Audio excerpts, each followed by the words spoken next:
welcome to everyone today to our Guild of Agricultural Journalists and Communicators lunch break briefings that we're just starting today to kick off some professional development for the Guild. So I'm Jackie Harrigan, the president, the current president, and I'd like to put out a very warm welcome to our first guest speaker, who is Sirma Karapeeva from the Meat Industry Association. Sirma is the, I think she's been 2 months new in the role of CEO, and she comes from a policy background.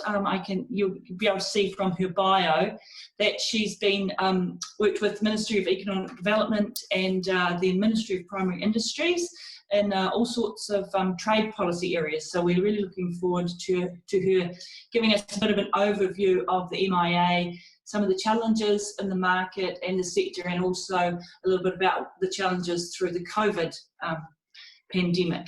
So now, one fun fact that I was just talking to Sirma before, she's got a very interesting name, and it turns out she was born in Bulgaria and has arrived in New Zealand through a journey through living in parts of Africa. So she's got a very interesting background.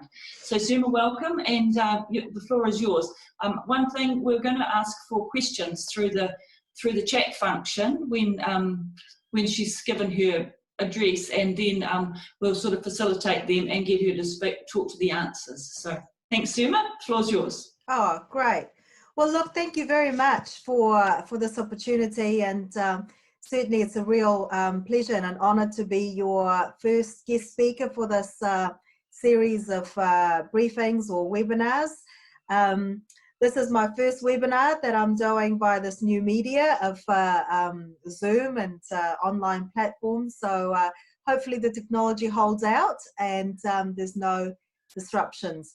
I can see most of you on the screen, and I can see a few familiar faces. So hello to those that I know, and great to see some new faces there that I look forward to getting to know more of as we go through this next hour of the briefing.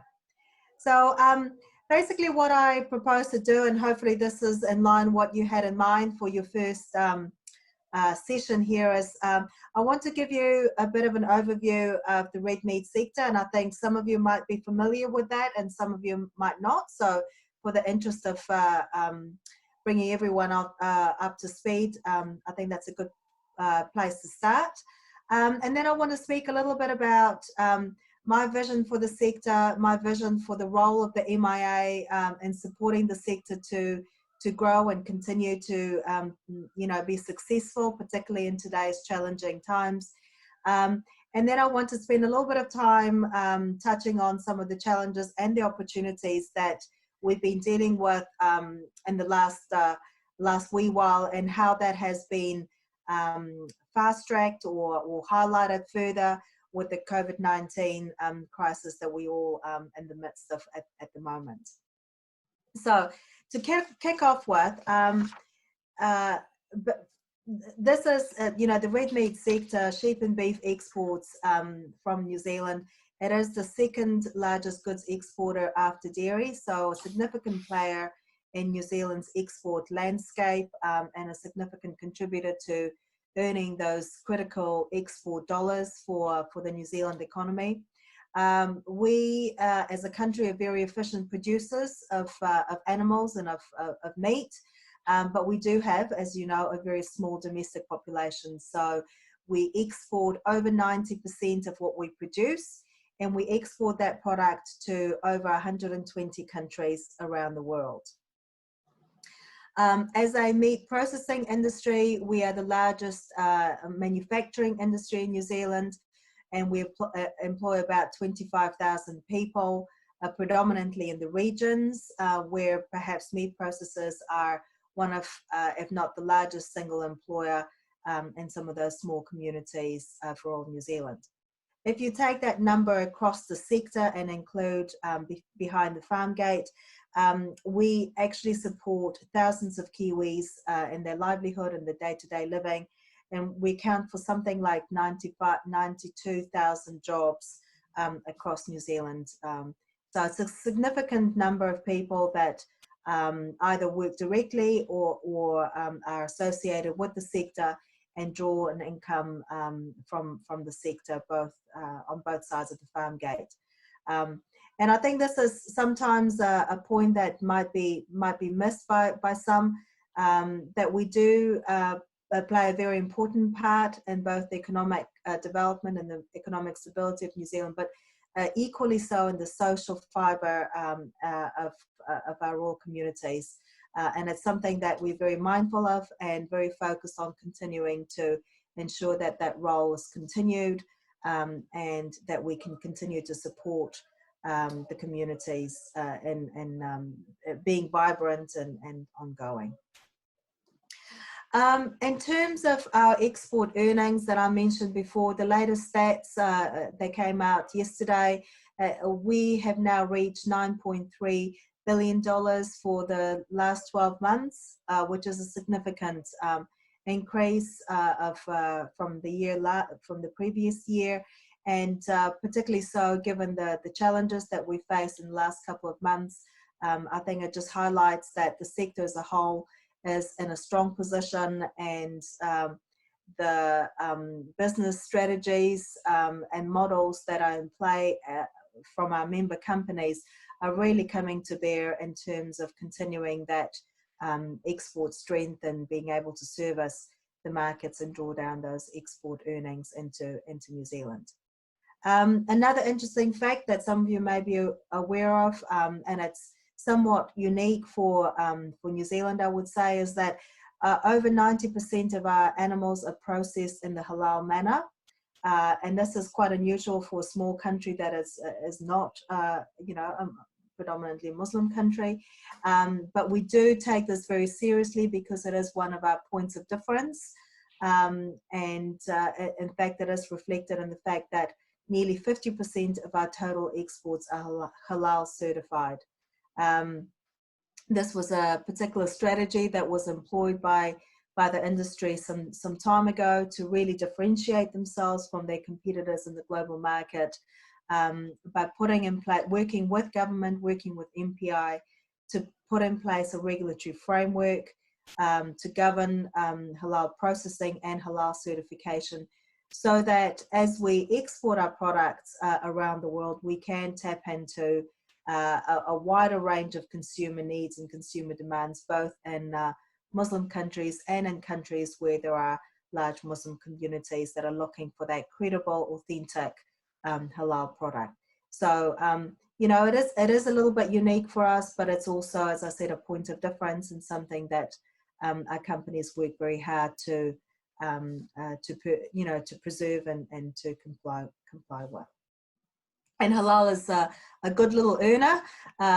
Nearly half of, as I said, half of our total exports are halal certified, and that accounts to over $3.5 billion worth of export dollars. So, it comes with cost, but it also draws down benefits for us. Now, just moving on to, I guess, the vision for the industry, the vision for the sector, or at least my vision for the sector. I've been working now with the meat industry for close to 6 years, and I came in with some knowledge, but perhaps not as much as others that I was working with, and I have been incredibly pleasantly surprised and in awe of the brilliance of some of the people that I've worked with, the innovation, the productivity, the energy, and the forward thinking. So I really want to capture that and to help the sector to really reposition itself as a productive, innovative, value-adding industry that continues to thrive and to prosper in a dynamic environment. And this is really important to me because as you are in this field, you hear a lot of the commentary both on social media and elsewhere, where we might have perhaps been seen as a slightly old-fashioned sunset industry in the past, and it is far from the truth. When you talk to the people that work on site, when you look at the way things are operating both on plants and the farms, it's all very innovative, future facing, and I really want the public to see that more, and to understand that there is real future in this industry, both in terms of delivering the economic value, but also the prosperity and the opportunities for people to join the industry, to develop skills, to grow their knowledge and expertise, and as I guess as an area for innovation that then spurs on innovation in other sectors as well. So the agri-tech business is really, it has its foundation in agriculture in our sector, and now we're seeing that it's being taken up, or ideas from that are being taken up in a number of different areas. So I think if I can be successful in that, I think I would have hit the mark, and certainly would have helped to reposition the industry in a more favourable light with both the general public, the consumer, and of course for us, very importantly, with decision makers in Wellington, because they do, they do have some preconceived ideas of who we are, what we do, and how we operate that may be based in historical information that is no longer completely correct. So it's about helping them to understand where we add value, where we've got expertise and skills, and how we can work with government to collaboratively to actually achieve those public policy outcomes, be it in environmental matters or food safety or health and safety, employment and the like. So there's a lot of opportunity for collaboration. I think we're well placed to take that up. So in terms of what the MIA does, I mean, we really do see ourselves as the voice for the processing, exporting and marketing industry.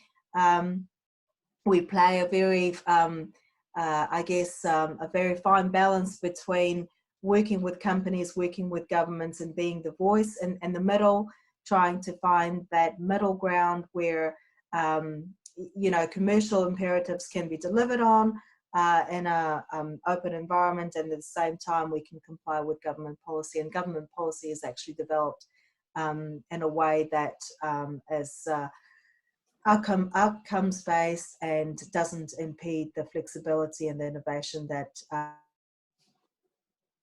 need to have in order to progress and to continue to develop. So we work, just excuse me one moment, sorry. We work closely with other sector organisations to influence government policy and to provide a bit more of a commercial lens on what the implications of government policy might be, so that, as I said before, we can chart a course that delivers on government policy, but at the same time doesn't hinder commercial practice and commercial business development. We also facilitate a number of whole of industry innovation projects, whether it is robotics, whether it is food safety, developments around packaging or shelf life extension work, or other R&D work that we do. So this is all very important in terms of making sure that we've got the best science and the most up-to-date practices to continue to help us develop and reposition ourselves. And we contract with halal certification organisations on behalf of our members to provide that halal service. So that's another, another tranche of our work. So coming into this role, all this work of the MIA is really important, and I wanted to continue, but I really do feel that there's an opportunity for us here to step up our efforts in advocacy on behalf of our members, and to really cement our role as that interface between industry and government, so that we can continue to work more closely and collaboratively with government, to ultimately to achieve the vision for the industry and for the sector as a whole. So I'm hoping to be much more proactive and much more active in that space going forward. And I think that's hugely important given some of the challenges that we're facing and have been facing for quite some time. Many of you follow the trade media and see what's going on internationally. Trade is becoming much more complex, and much more challenging and integrated. We have a host of new regulatory barriers that are being put in place, whether it's for protectionist reasons or whether it is simply because of a different regulatory philosophy that's being employed by emerging markets that are grappling with food safety issues or production issues or whatever the case may be. But it is complicated. It's becoming incredibly costly. And so, you know, we have to chart a course that manages that to the best ability that we can, so that we've got all those 120 odd markets open to us, and that we're able to export to those, particularly in time of crisis like COVID. And I'll come back to that a little bit later when I talk about how we've responded to the COVID crisis that obviously kicked off in China and now is starting to flow through to other markets as well. Internationally, we also obviously facing competition from other producers and from other proteins, whether it's natural proteins or alternative proteins. So, there are challenges in maintaining our position with the consumer and in the marketplace. But from that also comes some opportunities, and I'll touch on those a little bit later on.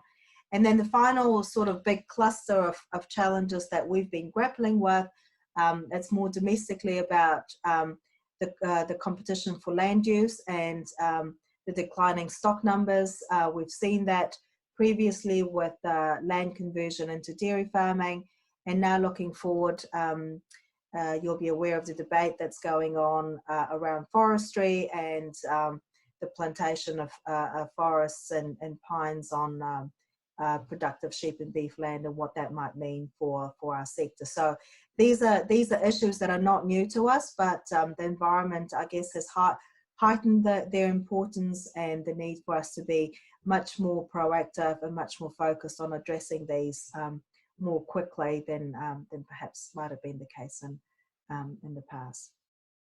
But as I said, there are opportunities, and I think the first one that we need to keep going back to and have very firmly in our sights is that there is global growth in demand for protein, and that is very strong. So the fundamentals for our sector are very strong.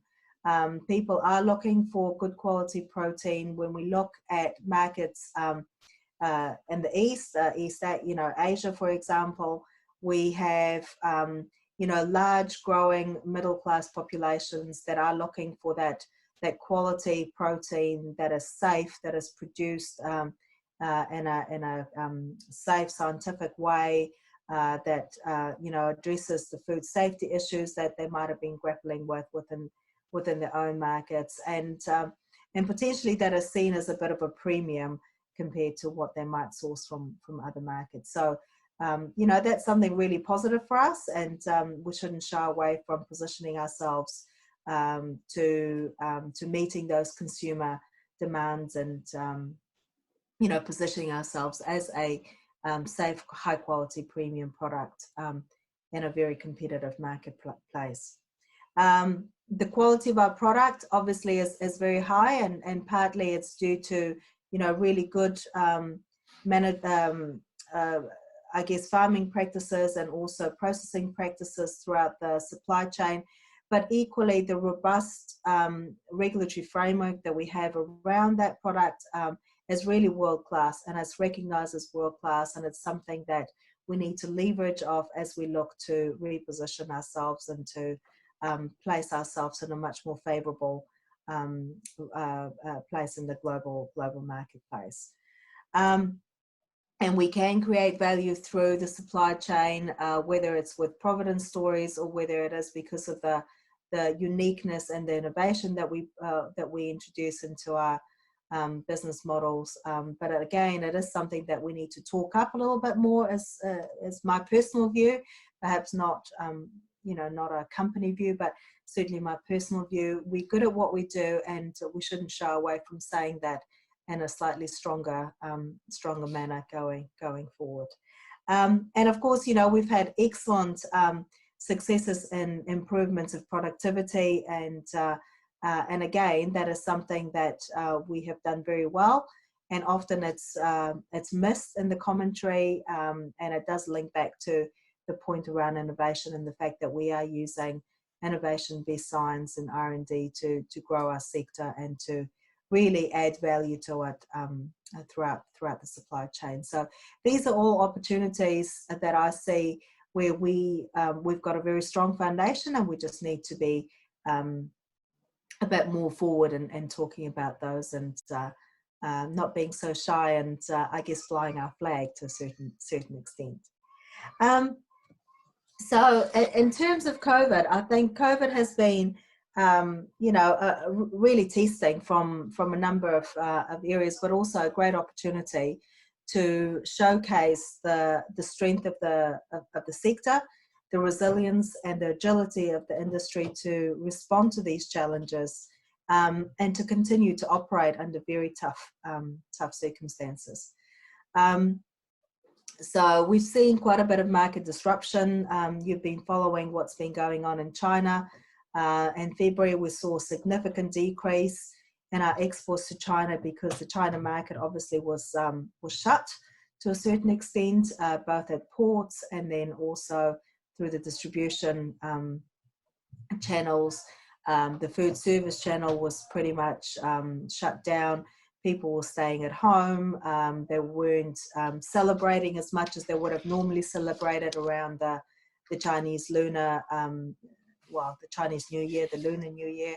And so, you know, that really played out in some, you know, significant decrease in our exports to the Chinese market.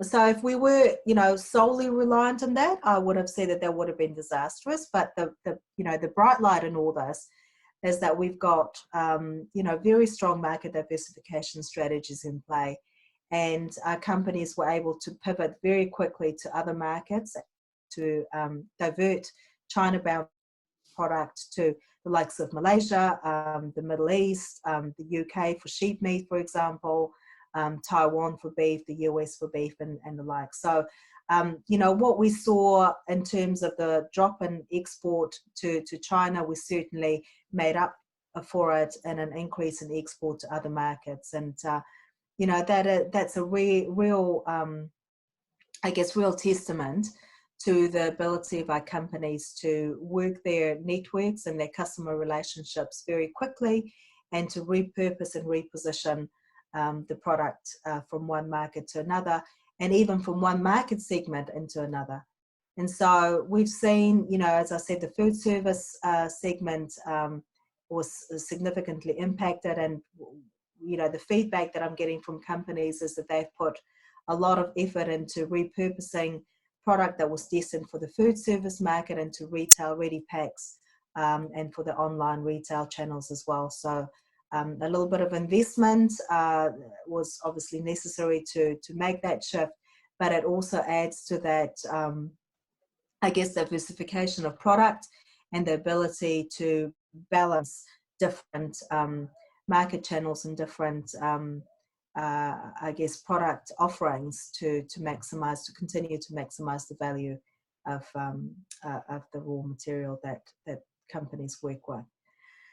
Domestically, of course, you know, COVID, particularly under level 4, put a lot of strain on the meat processing sector. We went into level 4 restrictions and shutdown, and fortunately for us, we were deemed to be an essential service, so we were allowed to operate under certain tight requirements.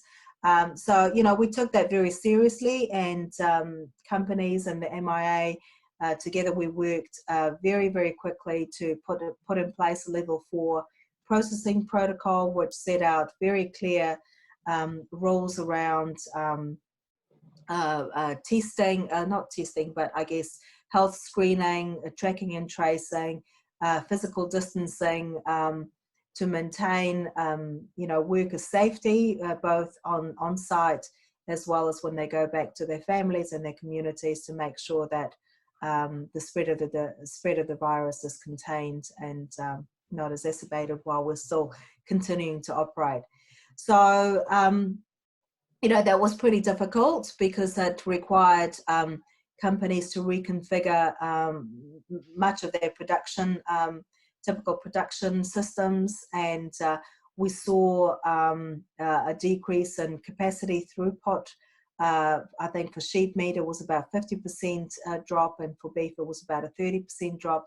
And that's really a reflection of the fact that fewer people were allowed to be on site, fewer people were allowed to be working on any one shift, and that slowed things down. So it was challenging. I mean, it continues to be challenging now, even in the level 3.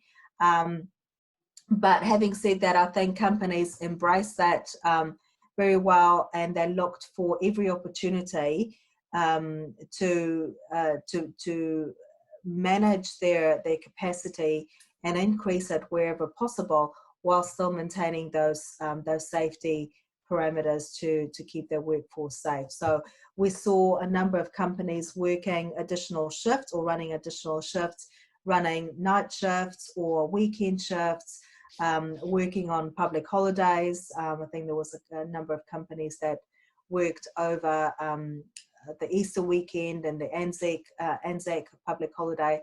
So all this is examples of how companies have responded to the challenge, both in terms of, you know, with a view to keeping production up, being able to respond to the pressure points that are coming from the farming community, both in terms of animal welfare and farmer well-being and welfare as well, and then keeping that export product flowing through to the markets that need it and demand it. So moving into level 3, there was obviously some changes to the operating environment that companies were working within. And again, we worked very closely with government to design a level 3 processing protocol, which reflected the government guidance around social distancing and what needs to be done. That eased off some of the pressure points in companies and certainly on processing lines, and we have started to see an improvement in that capacity.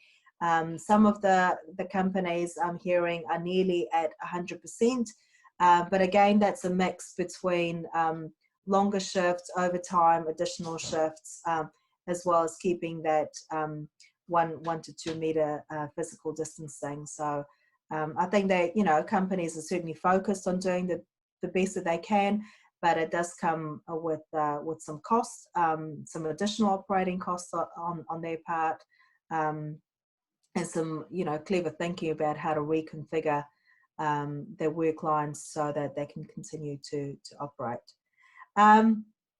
So, you know, it's been challenging, but I think, you know, very positive that the sector has been able to come together on both sides of the farm gate very well.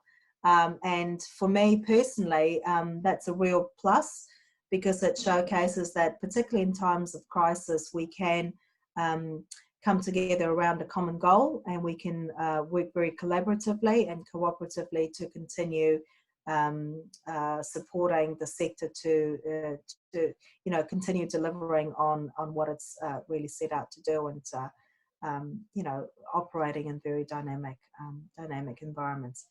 So we wait with bated breath to see what level 2 might bring for us and how that might impact our processing sector going forward, and what additional support or additional tweaks we might need to be looking at so that we can continue to operate, and also how we can continue to manage a very dynamic global environment.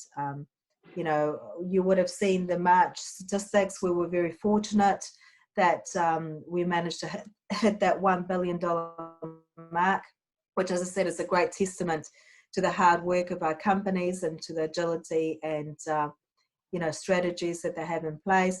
But we're not out of the woods yet, and looking at some of the provisional data for April, we're starting to see the impact of the US shutdown coming to bear. So it's likely that in April we'll see some figures that reflect that shutdown a bit more, you know, more accurately than March. So I think I might just leave it at that. Hopefully I've given you enough of a burst to spur on some questions. So yeah, maybe I'll leave that now for some questions and answers. Thank you very much, Sirma. That was a really good look at the MIA. I was really surprised on what percentage of halal processing there was going on in the country. I think that's, as you say, it's a great potential for markets. Yeah, and you've been certainly through a lot of challenges under level 3. I guess I'll start off the questions and say, what's your thoughts on how much of a backlog there is with stock out there? I know there's a lot of dairy farmers keen to get space for cull cows, as there are sheep farmers keen to get those the ends of finished lambs off to the works. Do you have an idea around that?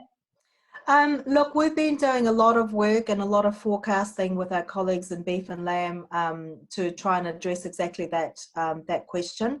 Undoubtedly, there is a backlog because you know, the operating environment is different to what we would normally be operating at this time of the year. But I think we need to be mindful of the fact that perhaps some of the statements that we're hearing from some sectors are not quite as accurate as they could be. Certainly, the latest set of information that I have is that the North Island is looking pretty good, actually. And in fact, if you compare our processing capacity to where it would be, where it would have been last year, we are, if not at the same time, at the same level, we might be just even a little bit ahead of where we would normally be. So, you know, that's a testament again to the companies working very hard to manage those pinch points. The story is slightly different in the South Island, and particularly in Southland, because obviously there's a lot more complexity around the demand for feed, or the lack of feed, and the impact of having much larger dairy operations in Southland as compared to places in the north, and the capacity there is a little bit more tight. So there is, you know, I'm not saying that there aren't some backlogs, but I think, you know, realistically, we're talking about, you know, five weeks or so until the processing is cleared and it gets back to a typical normal operating environment. So, you know, the message that we have been putting out there to the farming community through Beef and Lamb and through Dairy New Zealand is, you know, please talk to your processors as early in your planning cycle as you can to get a sense of how, you know, how the processing capacity in that particular operator is playing out, because it is changing virtually on a daily basis. And what might be the case, you know, last week may not be the case this week as companies tweak their operations to try and address those backlog issues. Thank you, that's great. Now, we've got a question from Sarah about the goal to go again to, I've lost the top of the thing, but it's about getting rid of antibiotic resistance, and the vet industry's aims to cut down on antibiotics for the maintenance of animal health by 2030. How much do you think that's going to help or hinder the meat industry? Well, I think, you know, as a general point, and I'm not right across all the details of you know, veterinary medicine use on each and every circumstance in New Zealand, but as a high level point, you know, we don't use antibiotics as a growth promotant, for example, and it is, you know, antibiotics are only used when necessary and administered under very strict conditions. So I think we are in a very good position to be able to continue to put restrictions around that and manage that use accordingly, and only for the needs when it's most necessary, and also to use that as a point of differentiation for a product compared to offshore production systems. Great, thank you. Now, Ruth's asked, do you see GM as a challenge or as an opportunity? Genetic modification for what? For meat or for feed? Or there's a lot of it's a very complex. That's a big question, isn't it? Yeah, it's a very big complex question. I mean, I think the thing that we need to keep going back to is our real point of difference is our natural production system. And, you know, we need to look at innovative ways that maintain that natural production system and maintain the real credibility behind it. I don't think we're in a position where we want to greenwash things. We actually want to do what we say that we're doing, and that it's backed by science and backed by credible claims. So, you know, the GM debate will you know, will play out as it does, and we will have a view on it at some point in time. Yeah, there was a follow-up to that question. How important is New Zealand's so-called clean green image for our consumers offshore? Yeah, I mean, I think it is very important, particularly if we can back that clean green image with real credible systems and standards. And I think what we're doing, say, in the environmental space is a real testament to that. You know, the government has come out with its carbon zero bill and its policies around environment, climate change and water quality, and the sector, I'm talking about the primary industry sector as a whole, has come together in the form of the He Waka Eke Noa to really deliver on that objective, and it's a show of commitment that collectively we want to be able to differentiate ourselves and do the right thing for the environment in a way that actually allows us to continue to operate while still managing those environmental pressures.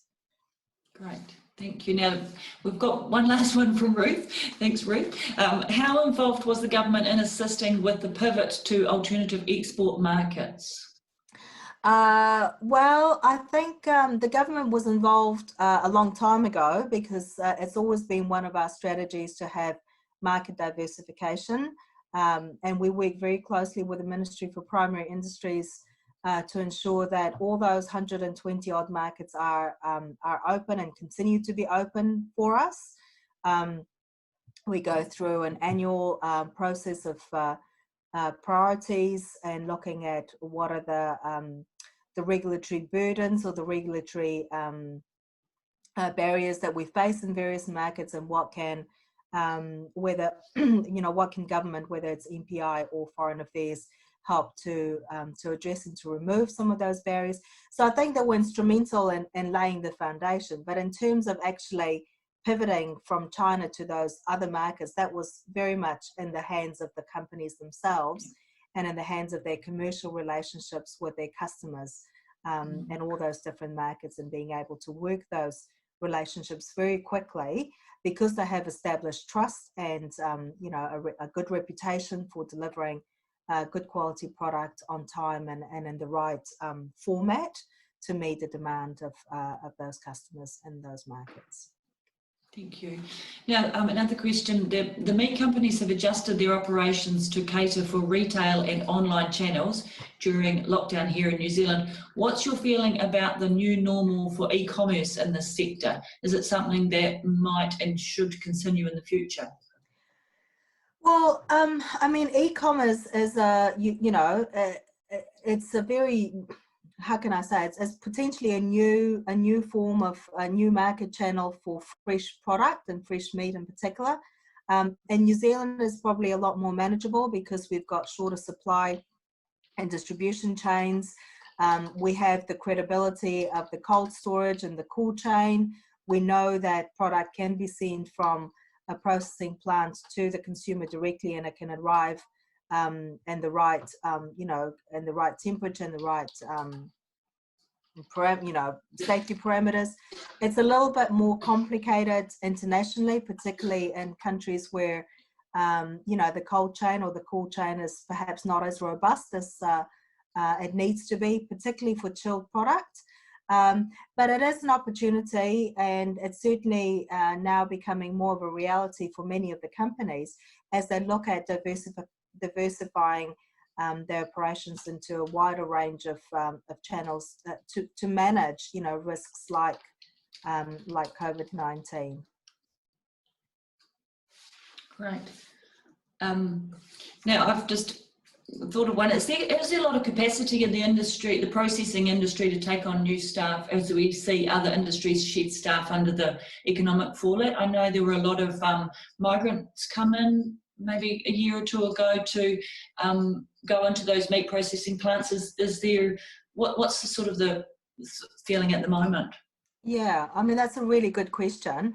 And we've been grappling with a sustained shortfall in our labour workforce for a number of years. I think last year we did a piece of work which showed that we were about 2,500 workers short across the industry and across a wide range of roles. And that, that really spurred a project around working with government on the sector agreement to bring in, to loosen those immigration policies and enable us to tap into that offshore resource to backfill that shortfall. Now, of course, things have changed domestically, and there are people that are looking for new opportunities. One of our aspirations, or one of our work areas that we've started now, is to look at how we can better attract or better position the industry to attract workers into the sector, both on the farm and obviously in processing plants, and the sort of training and development opportunities that we need to have in place that we can offer those workers to, when they come into the sector, so that they can really see this as a future for them, not just as a temporary fix. So we're doing a lot of work with the likes of the primary ITO to develop training material and some promotional material. I guess the challenge for us at the moment is that, last year the government kicked off a big work program around developing workforce development councils. That has, stalled a little bit now with COVID and the likes. So we're in a bit of an awkward situation of really needing some capacity in that area to develop those training courses and to start really lifting the profile of the industry and of the sector for those people that are seeking out job opportunities, while at the same time not really having the technical expertise to develop those materials right at this moment. So, we're doing the best that we can, but we are very mindful that this is an opportunity for us to reposition and to bring in more people into our sector. Yeah, great. One more thing I was thinking about, we've been through this COVID challenge, but of course we've still got Brexit maybe lurking in the background. What's your thoughts on how that's progressing, or what we might see rolling out with that? Oh my goodness, if I had a crystal ball, every time I've been asked for this question would be an amazing thing. Yeah. Look, Brexit has been one of these incredible roller coasters that has been quite, from a trade perspective, has been actually quite unprecedented for us. And we've teetered to the point of they're just about to leave the EU and then they've stepped back again. So we've prepared, we've been constantly trying to foreshadow what it might mean and what the impact for the sector might be, and every time there's a delay. So at the moment I think we're just waiting to see exactly what happens in the UK and how they are going to negotiate with the European Union, whether they will in fact leave under the strict rules that were originally talked about, or whether there's going to be some form of a single market, at least for goods. Of course, both those two options will have quite different implications for third country trade, and particularly for New Zealand's quota access into both the EU and the UK. So it's still a big unknown. And of course, equally with that, there's a big unknown as to whether the EU-New Zealand FTA, how quickly that will progress. We're hearing some positive statements coming out about wanting to move this quickly and to show that Europe is still open for business despite all the challenges of COVID and the likes. But until we actually see some concrete progress, I don't really want to count my chickens. Yeah, it's a difficult one. Oh, well, that's great. I think, are there any other questions anyone would like to ask? just type them into the box. That's been really great, and I think it's been a really good look for everyone, and fantastic to have everyone's being able to, you know, the technology is amazing, isn't it? And I'd like to pass a vote of thanks to Sarah for running it for us. That's been really good. Yeah, but there don't seem to be any other questions, but thank you very much, Sirma. That's been really fantastic. And I think you've done a great job of filling us all in. So, oh well, thank you. Thank you very much for the opportunity, and you know, all the best with these series. I hope that you get a lot of good insight from a wide range of sectors that you report on. Yeah, I think it's to have this this dialogue. It's a great forum. Lovely. Thank you very much. All right. Thanks all. Thanks. Bye-bye. See you. Bye.